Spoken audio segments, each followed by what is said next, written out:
مش كل التشتت بيبقى ADHD أو اللي هو اضطراب فرط الحركة وتشتت الانتباه، عشان دلوقتي السوشيال ميديا مليانة ريلز كتير قوي بتتكلم عن ال ADHD، وتلاقي الناس بتعمل self diagnosis، يعني بتشخص حالتها على طول إن هي ADHD. فأنت لو بتحس بصعوبة في التركيز، اندفاع، قلق، تقلب في المزاج، brain fog اللي هو تحس نفسك مش عارف تفكر بوضوح، أو كمان صعوبة في اتخاذ القرار، وده ما كانش طبعك قبل كده، أنا بس عايزة أبين لك الفرق ما بين ال ADHD واضطراب كرب ما بعد الصدمة المركب. عشان ال ADHD ده بيبقى neuro developmental، يعني بيبقى له أساس بيولوجي كتير، ما بيكون وراثي وغالبا ما بيظهر في الطفولة، وبيكون مرتبط بعوامل زي اختلاف في تنظيم الدوبامين، وطبعا نشاط أقل في prefrontal cortex اللي هو مركز التركيز واتخاذ القرار. لكن النوع التاني اللي شبهه في الأعراض جدا هو الناتج عن الصدمات، وخاصة الصدمات اللي كانت بتطول لفترات طويلة أو حد اتحط تحت ستريس فترات طويلة من الزمن، وده اللي بنسميه CPTSD أو اللي هو Complex Post Traumatic Stress Disorder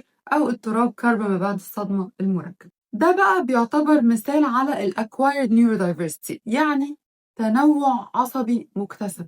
يعني إيه؟ يعني إن جهازك العصبي اتغير عشان يتأقلم مع الوضع الموجود. أصل التروما مش إحساس بس، دي بتغير في كيمياء المخ فعليا، وبتأثر على 3 مراكز أساسية في المخ: الأميجدلا اللي هي اللوزة الدماغية، ودي مركز الخوف والمشاعر، وبتبقى طبعا اوفر اكتف جدا. الهيبوكامبس اللي هو مركز الذاكرة والتعلم واللي طبعا كفاءته بتقل، والبري فرونتال كورتكس اللي هو مركز اتخاذ القرار والتركيز واللي طبعا ما بيشتغلش في الشكل الصحي. فالنتيجة بتبقى أعراض شبه ال ADHD وكمان صعوبة في تنظيم المشاعر. بس الفرق ما بين الحالتين إن ال ADHD اتكون المخ كده، وال CPTSD المخ كميته اتغيرت عشان تتأقلم مع الظروف. يعني من الآخر جهازك العصبي اتعود يعيش في وضعية النجاة. طب نعمل إيه بقى لو إحنا بقينا نيورو دايفرجن بشكل فطري أو مكتسب؟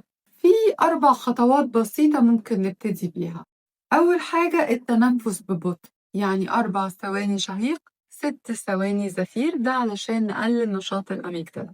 تاني حاجة نعملها إن إحنا نقلل المشتتات طبعا علشان الأوفرلود على المخ ما يبقاش زيادة، يعني كفاية تقليب في الموبايل وريلز كتير. تالت حاجة نقسم المهام بتاعتنا في تو دو ليست جميلة كده عشان نساعد البري فرونتال كورتكس على إنه يؤدي المهمة بتاعته بمنتهى البساطة. رابع حاجة ومهمة جدا إنك تحرك جسمك علشان تطلع من وضعية السرفايفل. الخطوات البسيطة دي بتفرق جدا مع الاستمرار، لكن بصراحة لو الوضع صعب ولقيت إنه مأثر على حياتك بشكل ملحوظ ومش عارف تأدي مهامك اليومية، الموضوع بيحتاج أكتر من كده.